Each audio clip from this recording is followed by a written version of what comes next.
Okay, we're in the oven and the broiler's working. Sure is working. The light works. I did bake. Convection is beyond the scope of this inspection, but I turned it on. It came on. And self-cleaning, same thing. I mean, I didn't turn it on, but it's beyond the scope. We have self-cleaning over here, steam clean, convection over here. We got your conventional instructions. Microwave is easy enough to figure out. I cooked the paper towel. Works pretty good. Works real good actually. Got real hot real fast. You might want to use some of the power levels to adjust it if it cooks too fast. When this home was built, it was stubbed out so that these outlets would fit in, so that the sheetrock, gypsum board, drywall, call it what you will, would come in and they'd all fit nice and flush. And we put these splash backs in. We did. And I've been putting some blue tape on. It looks kind of rough. Just saying. It's not what I did. But I did some today. I did some of this. But we put the splash back in here and it looks good. It looks good. We want it. When they install the splash back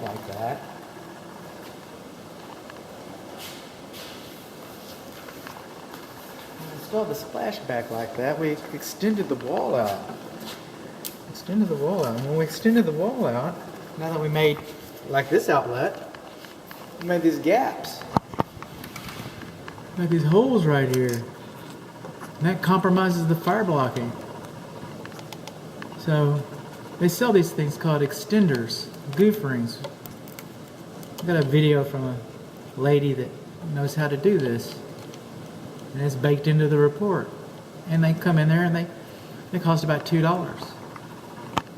So for $6, it's going to cost more than that. You know, they're going to charge tax and what. That's how they get you. But what's going to happen is, I mean, you know, for about $10, it could have been made right. Just saying. I mean, $10 is $10. I get that. This is the cooktop. I haven't tried it yet. I've not tried it yet. I told you about the oven. You know, I told you about the microwave. I haven't done those. There it goes. Looks pretty good. Looks pretty good. Just play with it a little bit. That's what we do. I call it work.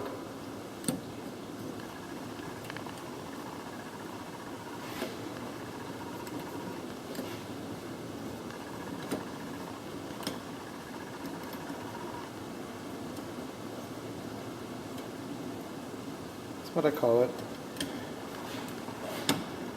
And under here, the cable is pretty nice. And I'm not going to pull this out all the way because this track right here, it doesn't work so good. Break for me. Oh, make a liar out of me.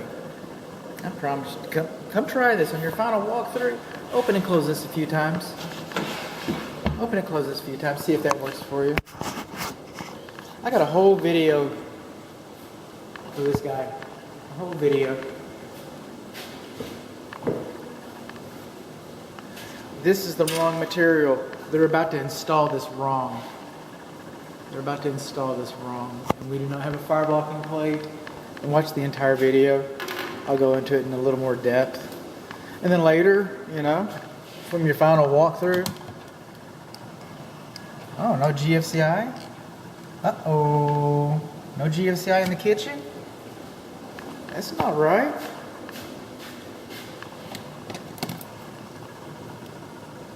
There you go. Oh, sometimes you have to hold it a little longer. The newer ones, you have to hold them a little longer. I apologize. I get carried away. But on your final walkthrough,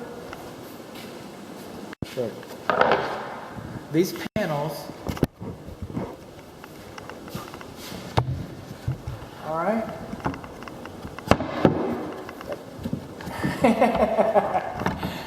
They do.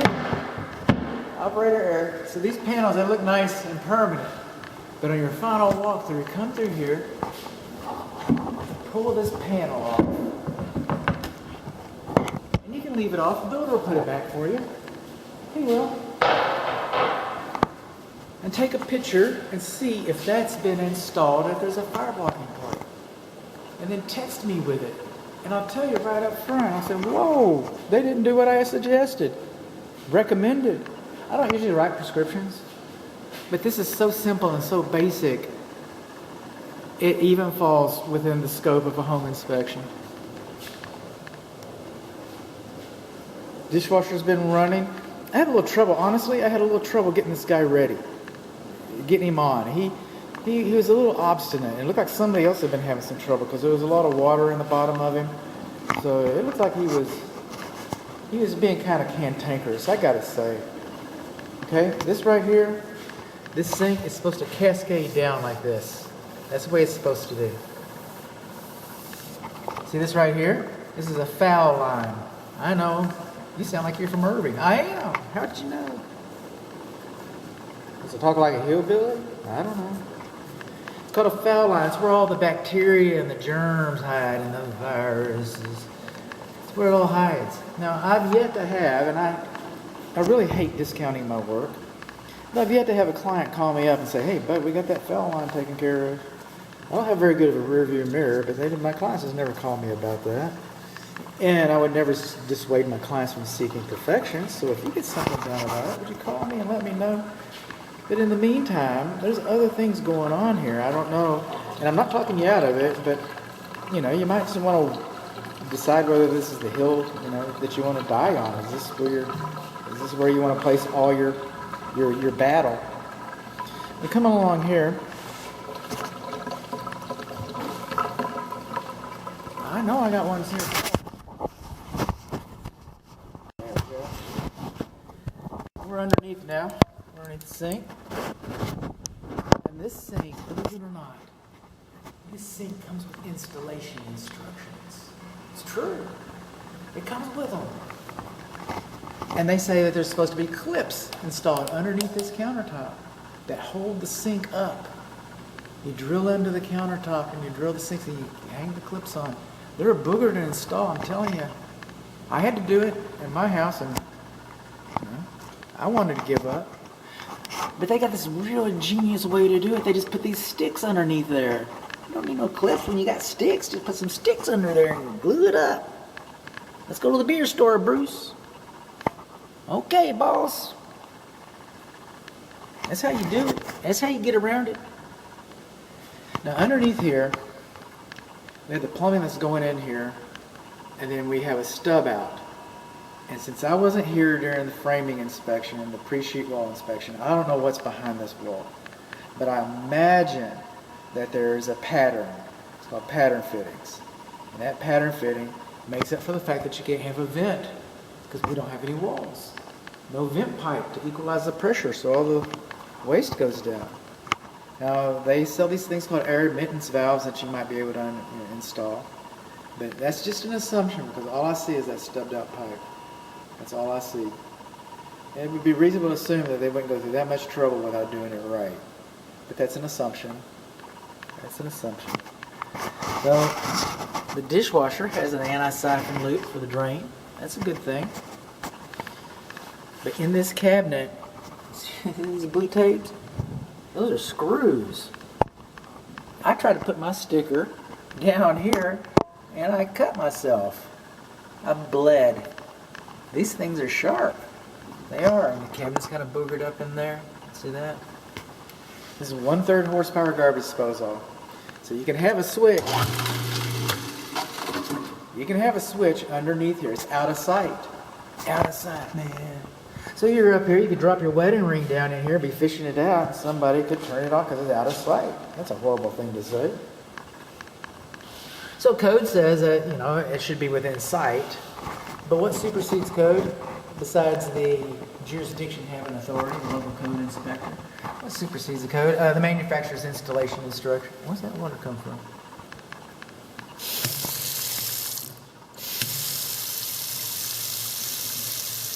I'm going to play with that a little more. I am. The manufacturers, if it's listed, UL listed, it's a 1/3 horsepower garbage disposal. It's UL listed. Manufacturer's instructions supersede code. So if this was a 1 horsepower garbage disposal, this switch would not be allowed down here. We'd have an air switch up here on the top, like on a jet tub or something like that. But if it's 5/8 and it's not, it's 1/3. If it was 3/4 and it's not, it's 1/3. If it was a 1/2, if it was 1/3, anything less than 1 horsepower, this is fine. But if you were, or anybody wanted to upgrade or retrofit or call it what you will, put a 1 horsepower garbage disposal in here at that time, not now, but at that time, this would not be acceptable. I'm going to say that it's a best practice that it's there. Because why? Because I'm a practice kind of guy. Okay, we're moving on along. And what we're doing, by the way, just so you know where I'm at, this is a plumbing video. So kitchen and appliances, we got that. Thermostat's in the hall. It's a nice little digital thermostat. Is it still on heat? Where are we at?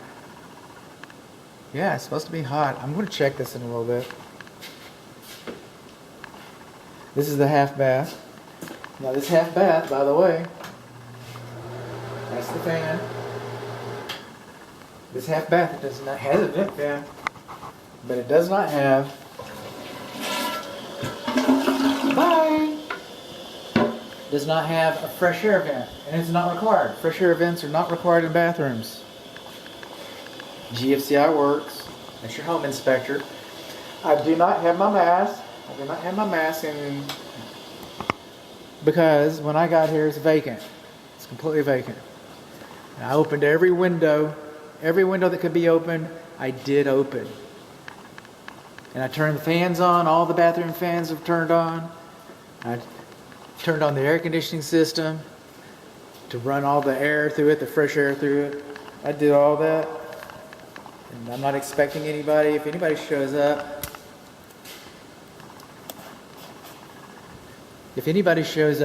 then I've got my mask at the, hang on. I've got my mask ready to go. And you get the muffled sound and all that. So. And by the way, thank you, builder, for letting me have this house like this. The tactical sense to be able to talk to my clients without the muffled mask, and the tactical sense to come in and operate these things, it helped the inspection immensely. Your cooperation is much appreciated. This is the laundry. GFCI, 4-prong electric. Hot and cold. Is that open yet? There we go. There's your drain. Bye. Okay, this is the clothes dryer vent. And the length of this vent is supposed to be posted here. You're supposed to know how big that vent is, how far it goes, and how many bends, so you have the effective range. So it's either the effective range or the length plus the bends and the width. So that when you buy laundry equipment, you make sure that the clothes dryer will have enough push, oomph, gumption, call it what you will, but the clothes dryer will be able to vent to the exterior properly. Most of them are, but it's supposed to be labeled. Never is. Hardly.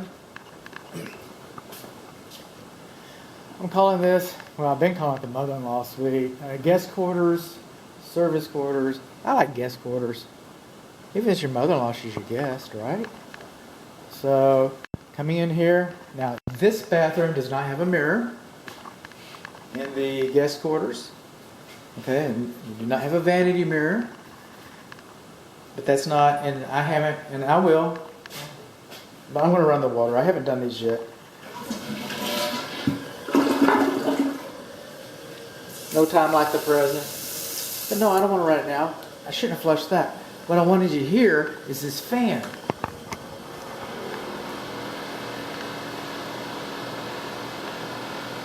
This fan sounds, this fan sounds different than all the other fans. All the other fans pretty much sound the same. And I ran him for a nice long time. You know, maybe he was just, slow getting going in the morning. But no, he sounds bad. Sounds better. Okay, that's a shadow. That's not paint right there. Okay, and I'm coming back. I'm coming back to do the plumbing on this. The perlator isn't opened up. What's that about? Hey, come on. Is that for real? Really, I gotta do your job. The plumbing looks pretty straight. This is a PEX water supply system. And some earlier PEX installations got a bad rap. You can go online and find, people complaining about it.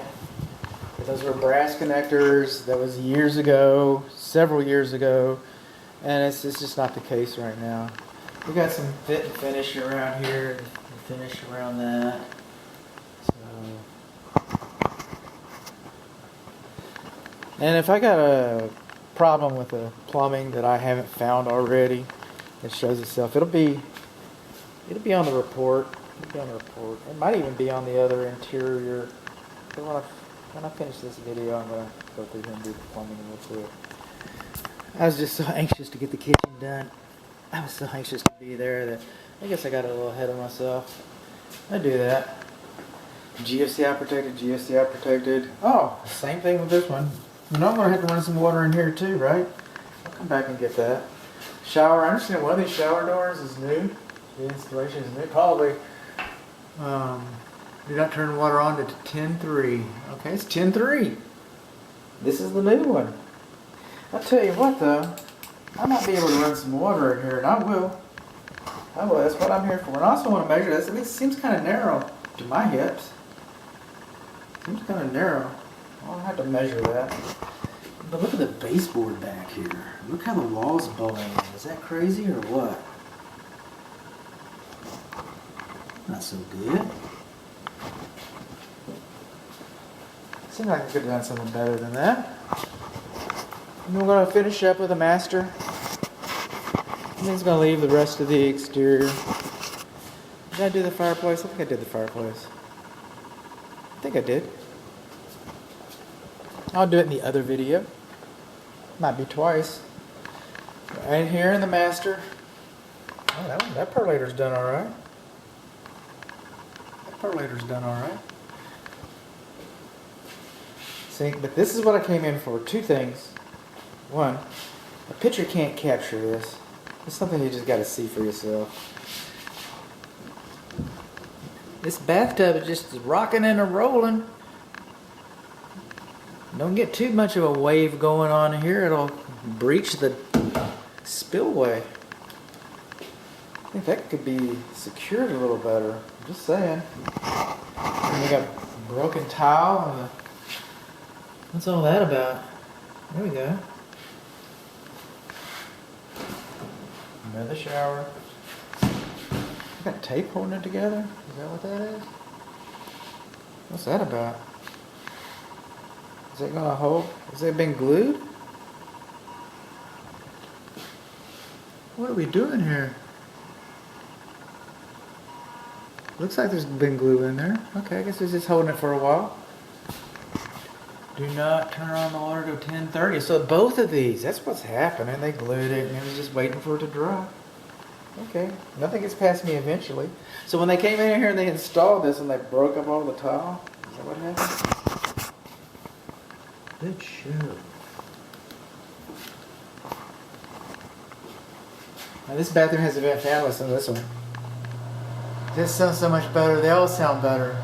I should turn the other one on. The vent fan's not even required. This one's got a window. It's got a window in here. Check that out. Vent fan not required. So you got a window and a vent fan.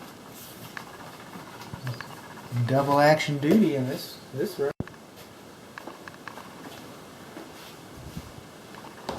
Nice size closet, I guess. I don't know if I've ever had this many clothes. But that's me. Excuse me. I'm not supposed to put myself into the narrative. This is for the alarm system. By the way, the AHIT, ADT guy, whatever, and your communications and things. It's beyond the scope of what I do, but this is where it's located, in the master closet. and the alarm guy is anxious to speak with you. He's got a deal.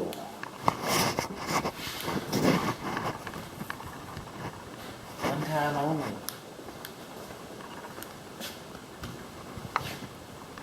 Okay, there we go. Let's finish out the... We do not have a pressure reduction valve, which would have been nice if we had. We don't have one. But we do have a dilution valve, a mix valve. And the purpose of this valve, and see how they float like that? That's just horrible. They got those nail holes. You can secure them. You can do that better. Come on. But what that is it mixes the water, dilutes the water before it gets to the bathtub and shower so that you don't accidentally scald yourself. And that's its job. It's kind of nice. If you didn't have one, I'd been writing it up. And you got one, I just wish it would have been better mounted. It's probably going to be like the under-counter switch for the garbage disposal.